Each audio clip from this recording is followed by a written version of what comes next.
I go ahead and get us all rolling, I just want to welcome everybody to this evening session. My name is Jennifer Norman, and I'm the founder of the Human Beauty Movement, also known as the HBM. We are a community that's all about radical acceptance, radical self-love, and well-being. We believe that no matter who you are, you matter. And so we are here to provide these kinds of sessions to help lift each other up, support each other, and help each other thrive.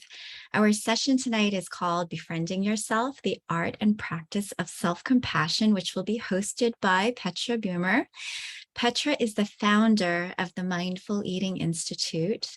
Equipped with a master's degree in behavioral psychology, she's a mindful eating and emotional self-care expert with over 2 decades in counseling, health, and wellness experience. Her work is unique because she combines cognitive behavioral therapy with mindfulness and self-compassion practices, which are so powerful. So Petra, I thank you so much for hosting tonight, and I'll turn it over to you. Thank you so much, Jen. And I'm so happy you all came. And I know it's late where you are for some of you. So good for you for showing up. I'll do my best to introduce some self-compassion practices for you that you can easily implement going forward. So I have structured it into 9 talking points, and I'd love to have a discussion after I present each one to make it lively and get your feedback rather than me giving a presentation. I'd rather have you really connect with me tonight. And if you have questions, type it into the chat bar and we'll get to all of them. And I'd also like to do a little meditation if we have time later, which I think we will. So Jen introduced me. By my accent, you can probably pick up I wasn't born in the US. I was born and raised in Germany and turned out to be a overachieving type A German woman for the longest time. And I think if I had stayed in my country, I would have never really learned tenderness, softness, self-compassion, and the spiritual journey that I'm on now. I've lived in Santa Barbara almost 30 years, and it's my true home where my soul wants to be, where I'm doing my work. And so tonight I will talk with you about what self-compassion is and what it isn't. Just off the bat, what do you think self-compassion is before I give you the explanation? Anyone? Yes, Holly. I feel that self-compassion is loving yourself, but really understanding what loving yourself really is, because sometimes we say that and it's empty. Loving yourself to me is identifying who you are and knowing where your challenges are, and not, I call it, instead of self-talk, protective talk. And really say, yes, I know this isn't really how I know I have these challenges, but it's okay. And give myself permission to just be who I am. And Absolutely. So what I try to do is live in the moment and not beat myself up over just being something that I am, and knowing that there's so many layers of the onion. And when that one bit of onion is there that I don't like, I got to keep it moving. Yes. Keep it moving. Thank you for sharing that. Anybody else? How you are living or even embracing self-compassion, or maybe not at all? I have time. Yes. Yes. I prefer to, I mean, in my way, self-compassion is to treat myself in a non-judging way. And yes. That's like speaking with the child in me, loving the child in me. So, both of you put your hands on your heart intuitively as you were sharing. And that's already one major key player in this work. So you'll see. Thank you for sharing. Those are very good. Anybody else? Yes, I liken to turning off that inner critic. It's just like Ella said, it's speaking to yourself kindly without judgmentalness, not talking down to yourself or bad to yourself, but also remembering that the kindness and having those acts of kindness towards yourself are very important for nurturing oneself. So I came across this concept when I was in counseling, and my counselor introduced me to Dr. Kristin Neff's research, and they have a website, selfcompassion.org. Maybe Jen, could you type that in for me? Selfcompassion.org. Great meditations on self-compassion, the whole science behind it. So it's not just, oh, just be nice to yourself. There is research that proves how critical self-compassion is for our well-being. And I'll go into the differentiation between tender self-compassion and fierce self-compassion. So let me start with Dr. Kristin Neff's quote, what self-compassion is. So the researcher that I admire so much. She says, self-compassion entails being warm and understanding toward ourselves when we suffer, fail, or feel inadequate, rather than ignoring our pain or flagellating ourselves with self-criticism. So basically, treating yourself and talking to yourself as if you were soothing a loved one in emotional pain, or a child. I often invite my clients to say, imagine I gave you a 7-year-old boy or foster girl to take care of. How would you help her through a tough day, or him, right? So putting ourselves first in line to receive our care. And women by nature were very nurturing and giving, and often forget, I'm sorry, so yes, Holly just wrote something that's awesome. So also not throwing the second arrow. In Buddhism, they say don't throw the second dart. When you're already hurting and you've done something quote unquote stupid, don't beat yourself up. That would mean throwing the second arrow. Don't throw the second arrow. It's another little piece of wisdom that I follow. So I wrote this, Befriending Yourself, the Art and Practice of Self-Compassion, and we're going to discuss together how this can help you going through tough times when there's nobody else to call, when maybe your coping mechanisms that usually work are not available. You still have yourself. I had this discussion with a client today who said when she has a fight with her husband, she feels so alone and there is nobody. So of course I challenged that belief that yes, of course there was somebody. And it came, for her, it all went back to when she was little and didn't have friends and really felt very alone. So she's learning to have a loving relationship with herself. So talking point number one, and we'll discuss this, is make yourself feel safe. Imagine a 7-year-old child in need, like I just said, who's anxious and scared. How would you comfort that child? What gestures, what tone of voice would you use? And then, like the two of you already did, either put one hand over your heart or both and say, this is a tough moment. Everything is going to be fine. Nothing bad is going to happen to you. I'll make sure you're safe. The same way we would talk to a little one. So any thoughts, does this resonate with you?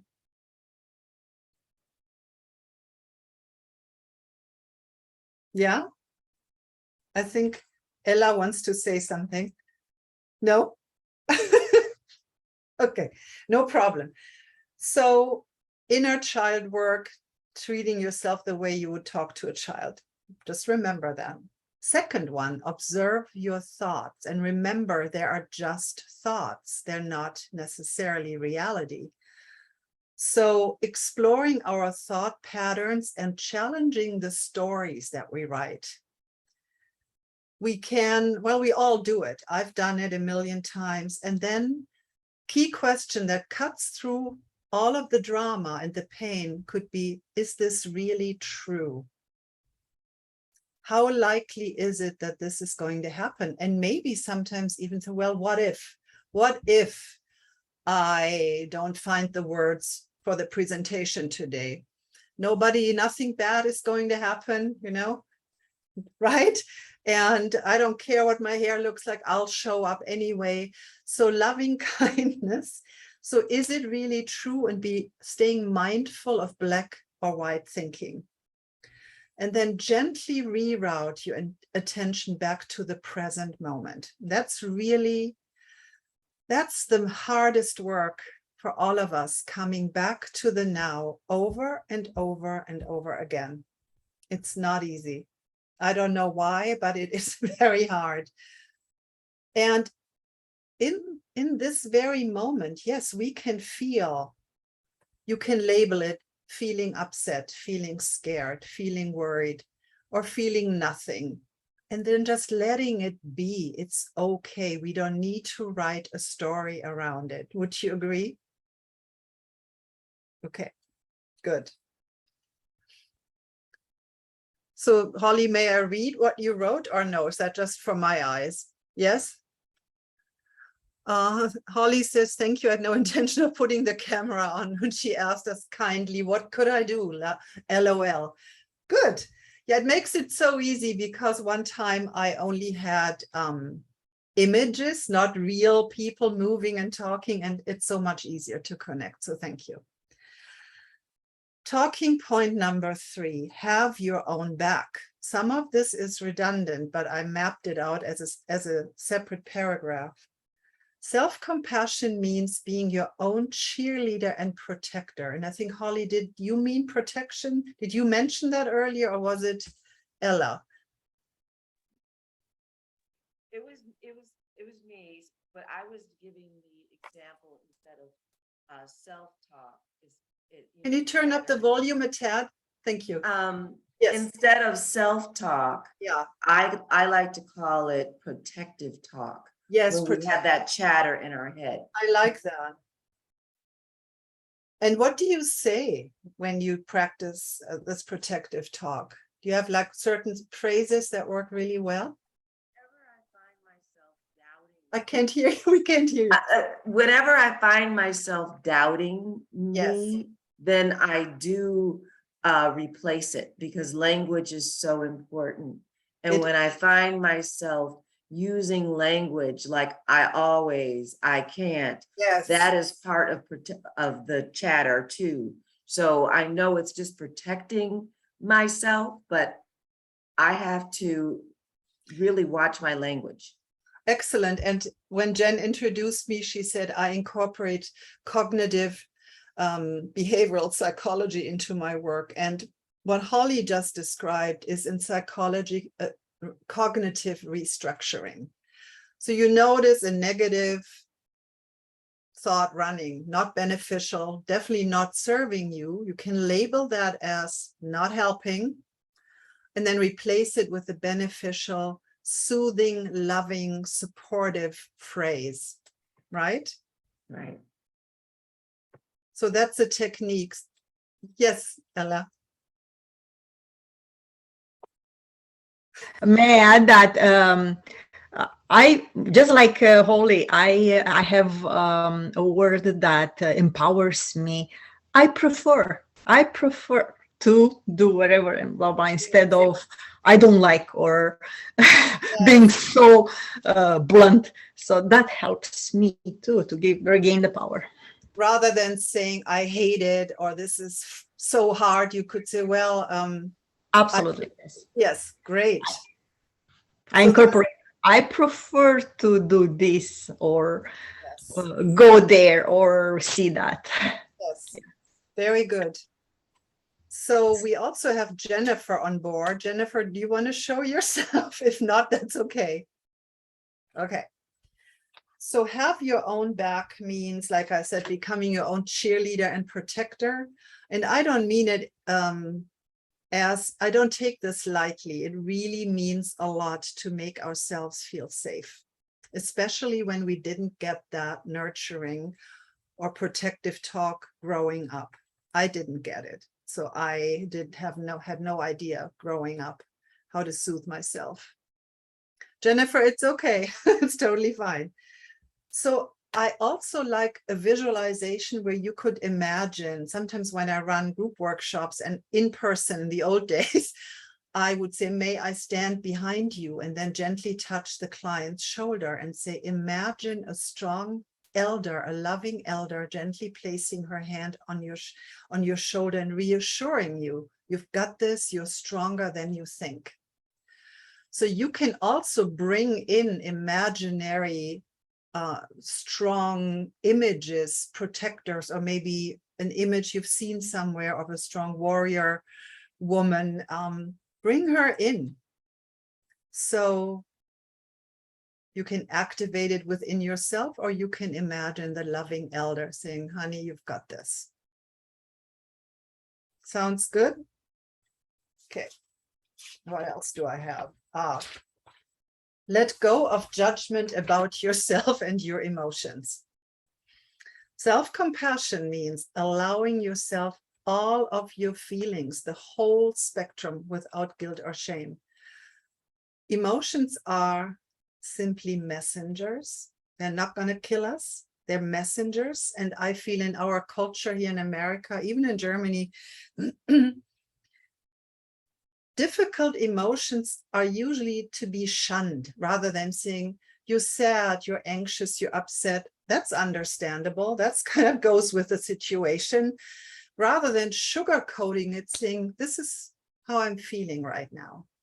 Labeling your emotions without guilt or shame. And sometimes we get triggered and old wounds from the past get scratched. And we know, or I notice, whenever my emotional reaction is disproportionate to the actual event, I know it's a very, very old wound.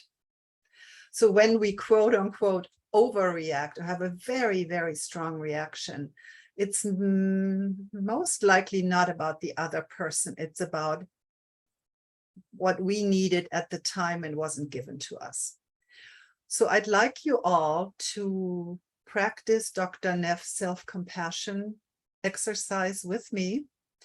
And it's just a minute or two, and it's worth gold. You can do this whenever you are in need of soothing, of being present with something that's difficult. So I'd like you to, if you're comfortable, close your eyes and shoulders down, just relaxing into this moment and just breathing gently and labeling thoughts as thinking and fully arriving in the now.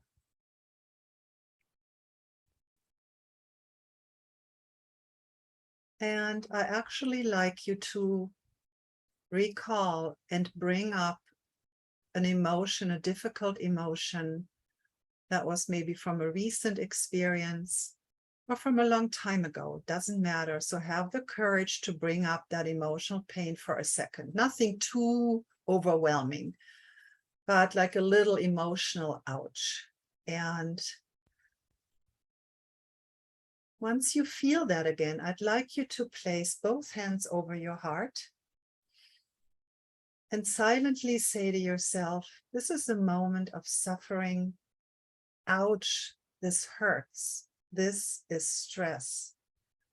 Suffering is part of life. Other people feel this way. Others have felt like this. I am not alone. We all struggle in our lives. May I be kind to myself in this moment. May I give myself the compassion I need. May I learn to accept myself as I am. May I forgive myself, and may I be strong. May I be kind to myself. May I give myself the compassion I need. May I learn to accept myself as I am. May I be strong. And feel the warmth of your hands and how you're filling your own heart space with your love, your kindness, your empathy, and your protection. And take a few more breaths in and out. And when it feels right, just come back to the room and open your eyes. So this is a sweet self-compassion practice. How did that go? Good. Hi, Anne-Marie, new person. Welcome. So rather than running away or numbing with food or alcohol or cigarettes or whatever drug of choice, having the courage to sit with a difficult feeling is really the way of the gentle warrior. And I've noticed when I was in distress and I was so scared and I said, no, this time I'm going to sit it out. And I kind of meditated, hung out with it. And I am not kidding. It moved through me and it didn't kill me. And it actually was a relief to allow it to be there. Holly, you look concerned.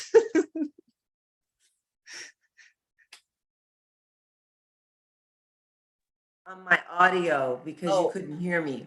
Oh, got it. Sorry. Mhm. So it's a combination of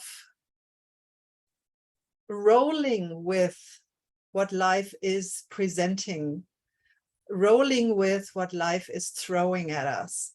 And even the painful experiences I have found in my life have been valuable lessons. So moving on to the next self-compassion exercise. Who knows Louise Hay? I mean, yeah, Louise Hay is now, she's passed on, and she is famous for having healed herself from cancer and creating a lot of positive affirmations. And she also, I think she was one of the first who started the mirror work. And I think, Jen, you've experienced this with me before. So when you're anxious, stressed, worried, concerned, go to the mirror, hold your face as if you were holding a little girl's face and saying, honey, I know this is hard. Touch your faces for me right now and see how that feels, how soothing that is. You can look in the mirror or not and give yourself the reassurance you need in this moment. I've got you.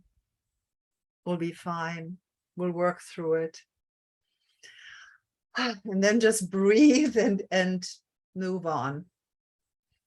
Yes. So, and Ella is doing this. She's giving herself a hug, which is good. And so mirror work, start maybe if it's very uncomfortable, like really looking in the mirror at yourself with loving eyes. And saying, I love you. And it feels awkward at first, but then it gets easier. One time I facilitated an in-person workshop and the woman said, oh, I love myself. And I give myself kisses all the time. And she did this like, and she gives herself little kisses on the cheek, which was adorable.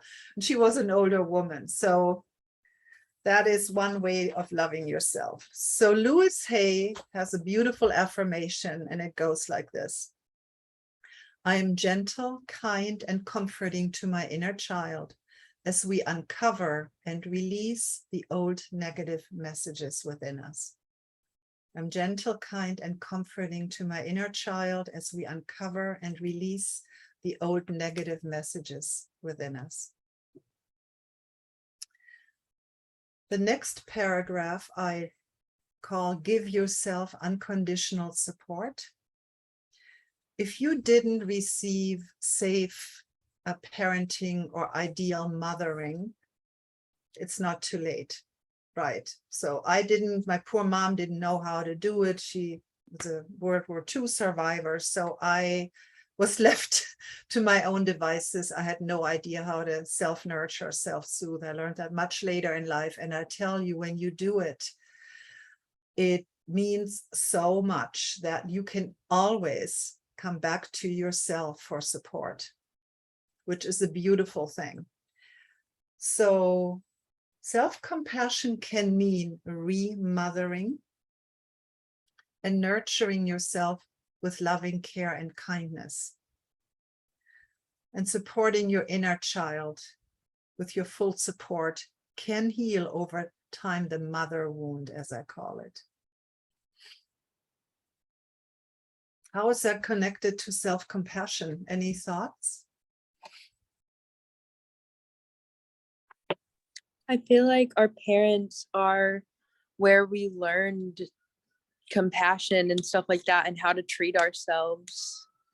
And so healing that will heal how we treat ourselves. And Yes. yeah. Yeah. So you mean when the parents were, let's say they didn't give to us what we needed, we can now as adults heal it. Yeah, I agree. Mm-hmm. So these are big concepts I'm throwing out, there's a lot to digest.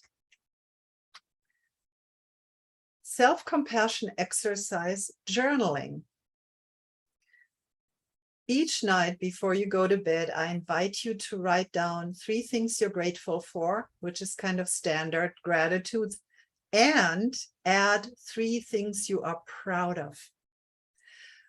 And when my heart broke 7 years ago, all I could write down is, I am proud of getting through the day, and I'm grateful for getting through the day.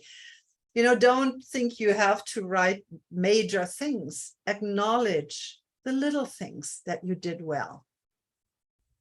So do that for 3 months and your well-being will shift. 3 gratitudes, 3 proud ofs.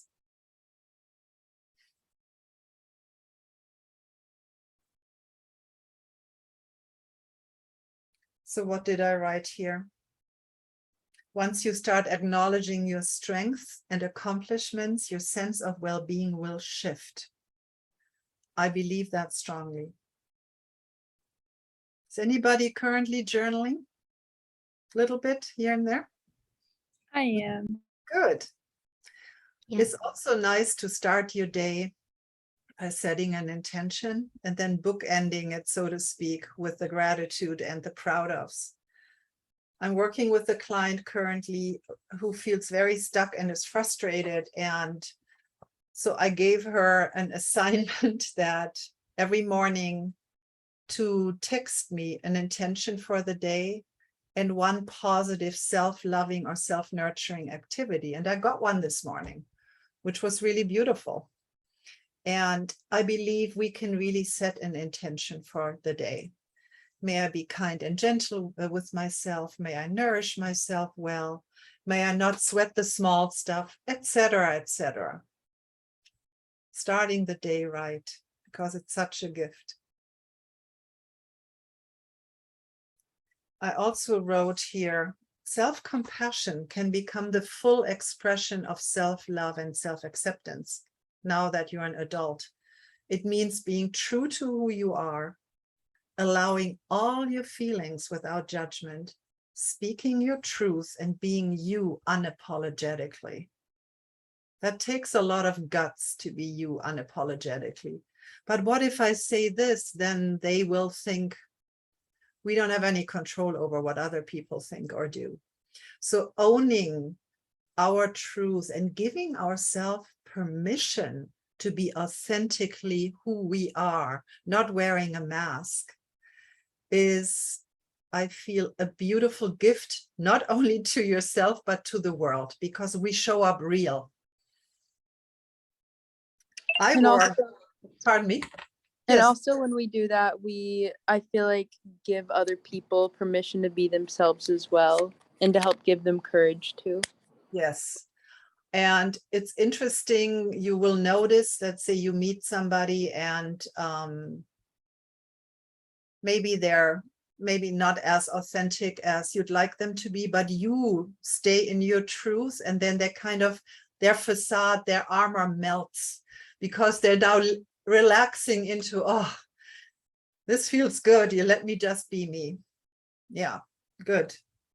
So that's also, so I'm mixing some self-compassion principles with self-love, you'll see. And another self-compassion exercise is deep breathing and labeling. And very similar to what we did earlier, it's if you're anxious, upset, or stressed, and you feel like, let's say, eating to cope or drinking or whatever, to take the edge off, which is so human. Don't beat yourself up for wanting to numb out. Okay, that's the first invitation. Do not beat yourself up. Say, oh my God, I want this right now. I must be really maxed out, or I must be really worn out. Poor me. And then if you can do what we did earlier, put your hands over your heart, close your eyes and take 7 deep breaths. And just welcome the feeling and let it be there. You can give it a name and label it. Complete exhaustion, annoyed, tired, whatever it is, let it just label it. It wants a name, it wants to come out. And then also notice and describe where you're feeling the sensation in your body, like a little body scan. And in my experience, the intensity of the emotion diminishes greatly once it has been honored and acknowledged. Does that make sense? Good. I think I only have one more. Big one. Stand your ground and speak your truth, you know? And the greatest gift, like I said this earlier, you can give to yourself and the world is to be you and standing in your own light. And having a strong voice, speaking your truth from the heart and honoring your feelings. Your feelings are valid. And the next time you are afraid of a confrontation with somebody, I'd like you to try this empowerment exercise.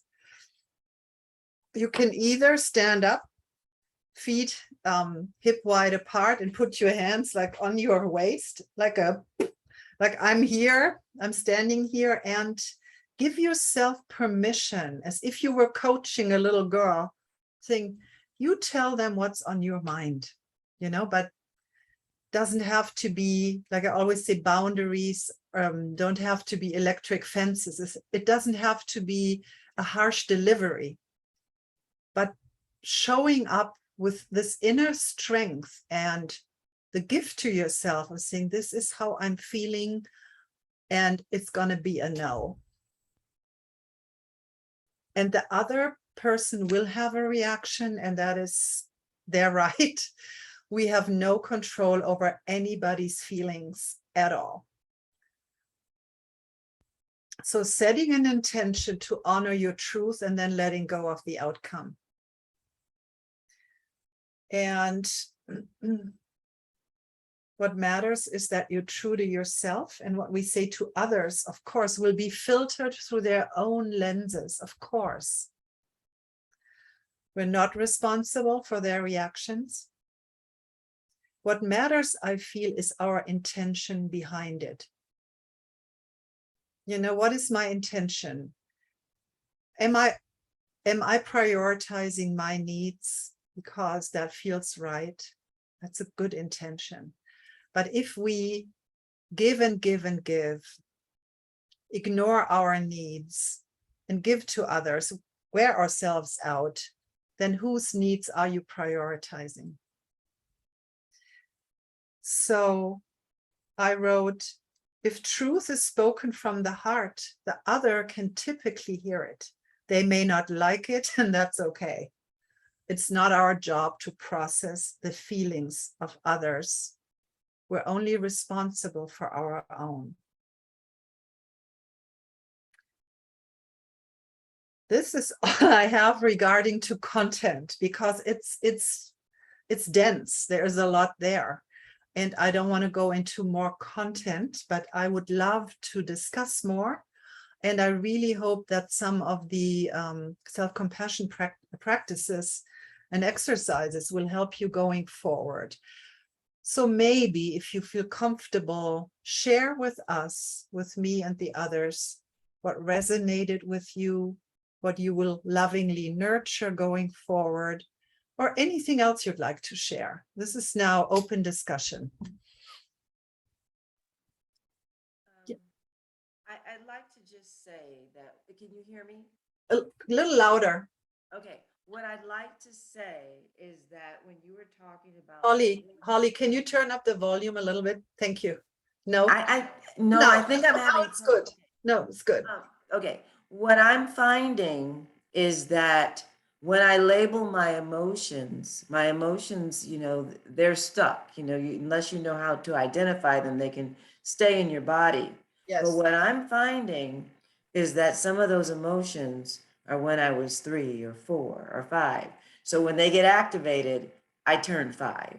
Yes. And that is something that I realized is really important doing my own self-work, because I'm remembering that memory as a 5-year-old.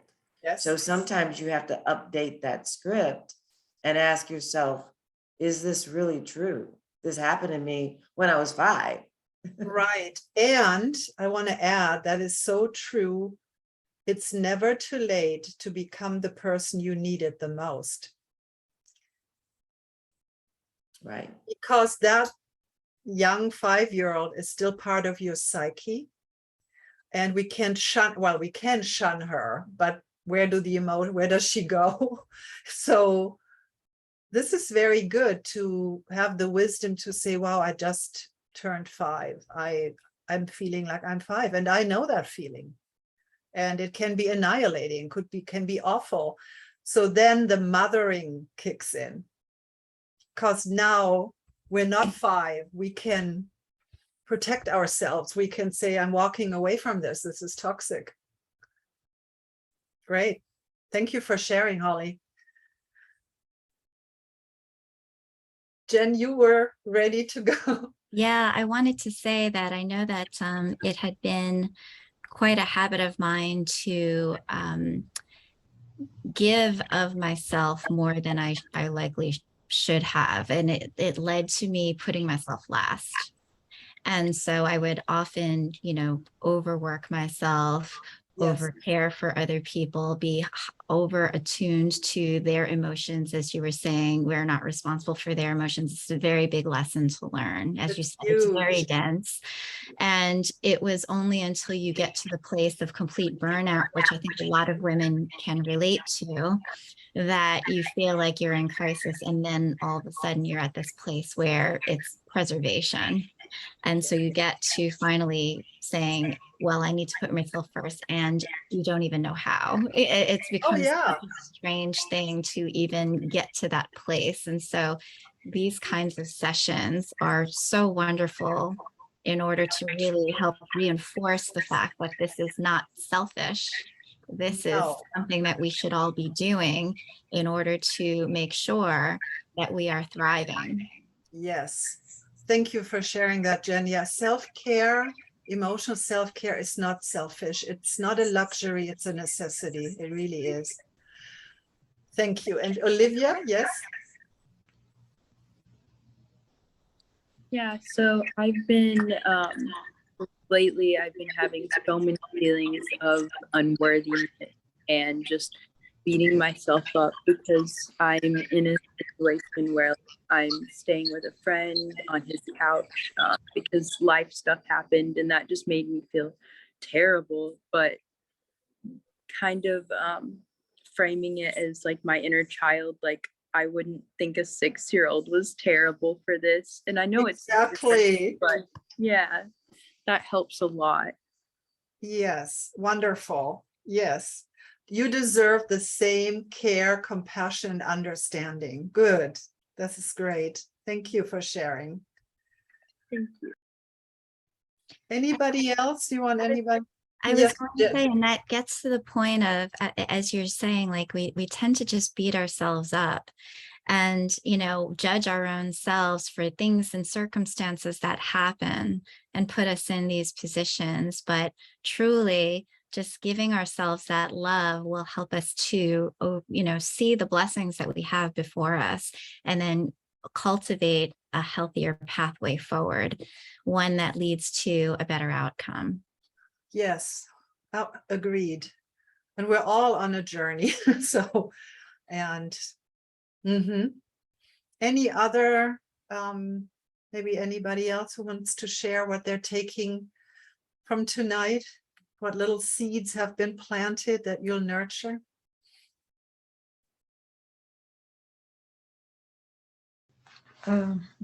Definitely, what I got from this discussion, what self-compassion is not, is what I wrote.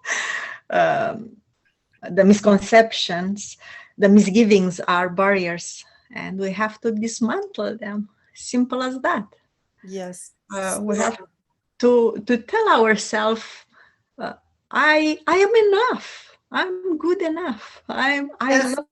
I'm strong. I can get this.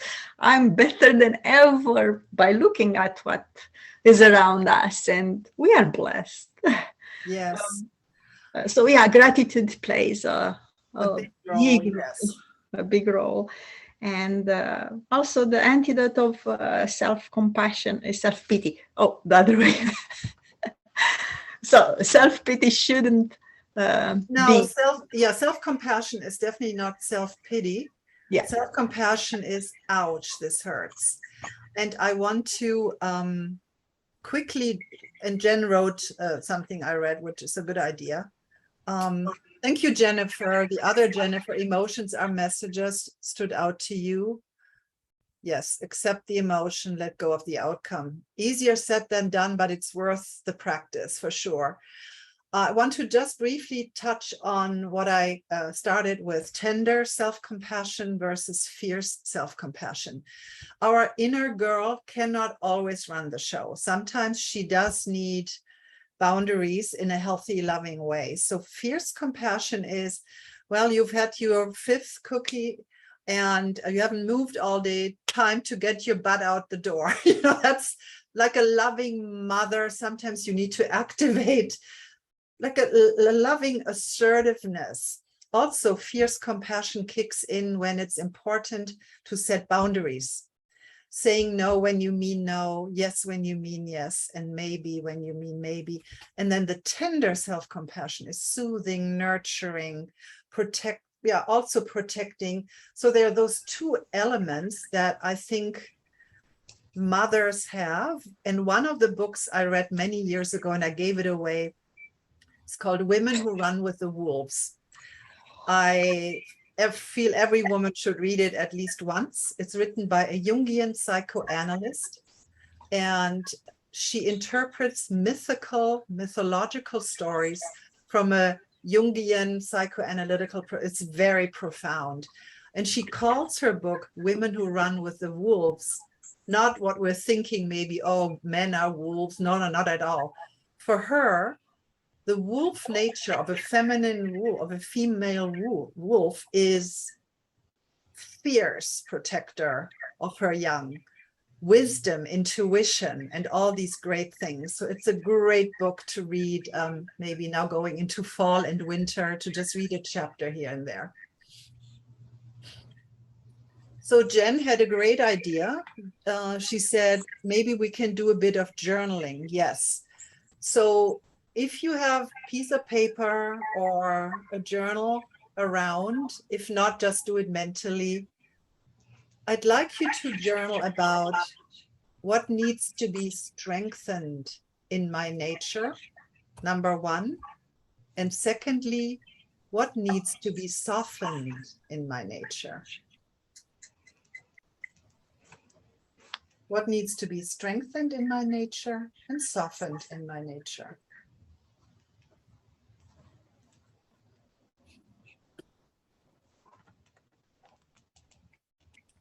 Good idea.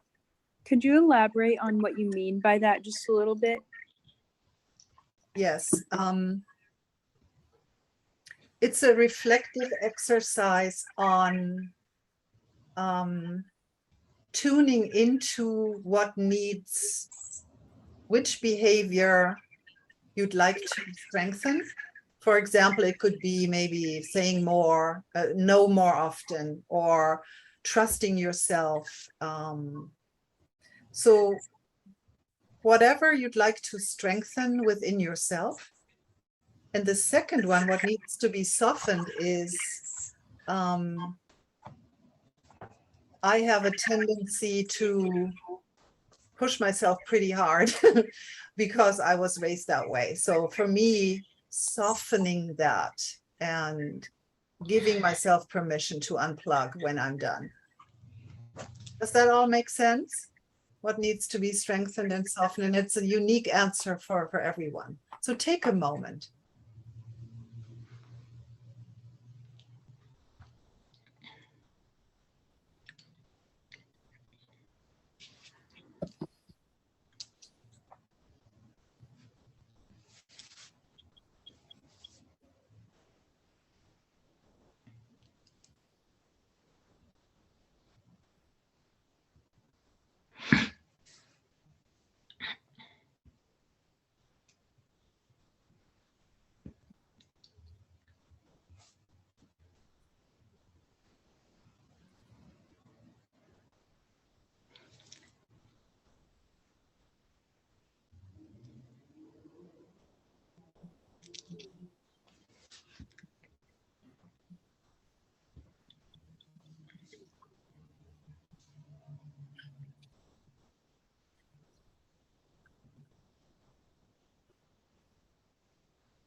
So maybe one more minute. And I wanted to say if anybody needs help with emotional eating or emotional self-care, that's what I do.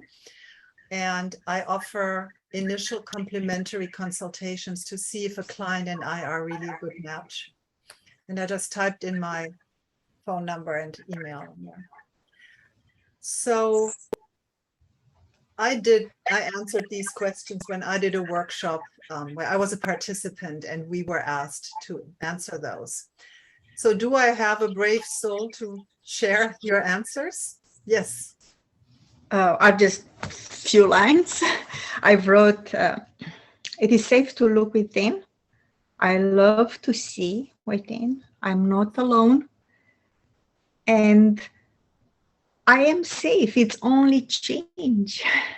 Yes. So I'm trying to cope with things and keep that child by the hand, the child within, yeah, and go from there. That's good. And Louise Hay even has this affirmation. I am safe. It's only change. Yes. Very good. Thank you. Have compassion for that. Yes. Thank you for sharing. You don't have to share your answers only if you feel like. Anybody else? Some are still working.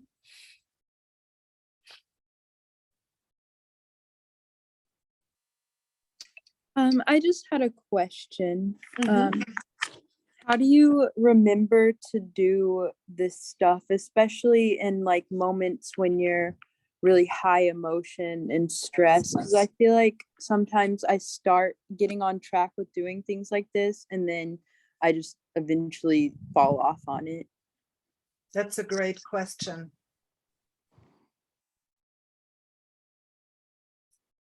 I have some answers. I want the group to brainstorm with you. Yes. maybe feel it, that emotions, and instead of being reactive, just try to stand back a little and feel that emotion. Thank you. That's really helpful, actually. I'm not sure if works with me though, but I don't know if with everybody or in any situation. So Maybe I'll try it. flight or fight, is better. I believe in little tokens and reminders. So do you guys see, I have these little quartz hearts that I give to all my clients. And anything that reminds you of, oh yeah, I have something I can do when I'm hurting. Anything, it could be a token, it could be an image, anything. Or writing about what you learned tonight and knowing that you can go back to some of the things we discussed tonight, that you have tools, that you're not powerless over strong emotions. So that's a very good question, because sometimes it hits us when we don't expect it. Yeah. I have some suggestions about that. Yes. Hi there. Hi, sorry I had to join late because I got delayed, but I really loved what I heard. But I wanted to respond to what Livy was asking because I also have issues with that.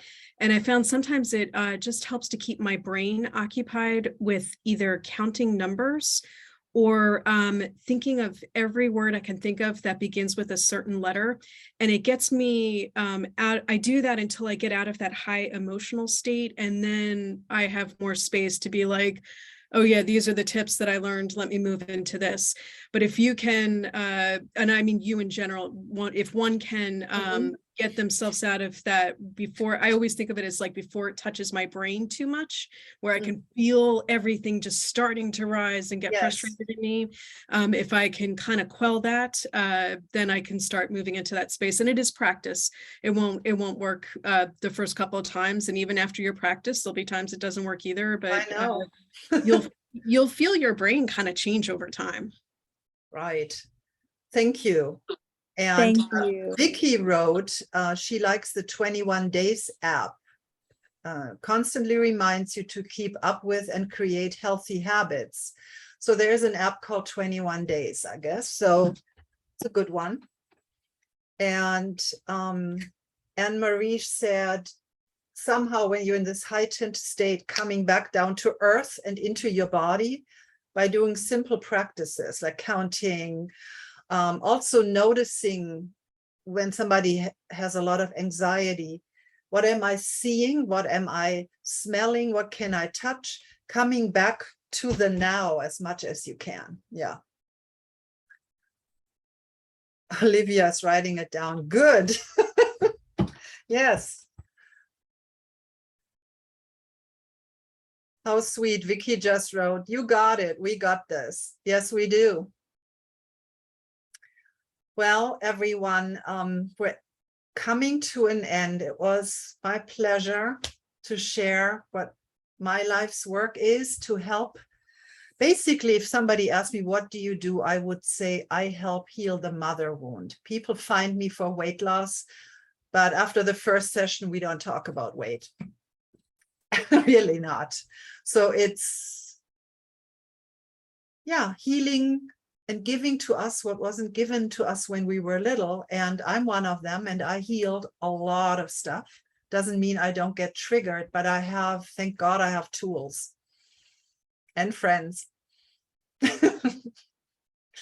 Yeah. Anything else before I think Jen has, yeah, I want to say Jennifer, the other Jennifer, and thank you everyone for being so open, so real, so vulnerable. And this was a safe space. This is, this will not leave the virtual room. This was just for us. So thanks for taking the time.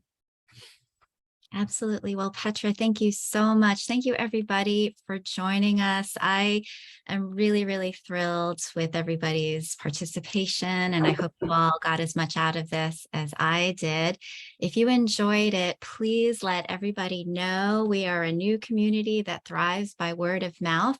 You can join the Human Beauty Movement community if you haven't already. I put the URL there. And you can also check out our future events.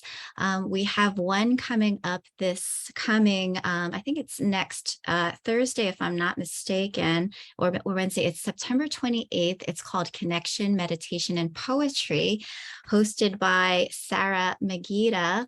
And then our lovely Petra is coming back for another session, which is called Self-Care Beyond Bubble Baths, a mindful approach to emotional eating. And that's going to be on October 20th at 6 p.m. Pacific time. And there is the link if you would like to join that. All of these are free. We offer these for free because we want to support your well-being. We just, again, we thrive by word of mouth. If you can let everybody else know what we're doing and what we're about, we would love to see our community just continue to grow and prosper and help and impact as many people as we can. So with that, I just want to thank you once more and wish you a lovely night. Have a good night. Be good to yourselves. Bye-bye.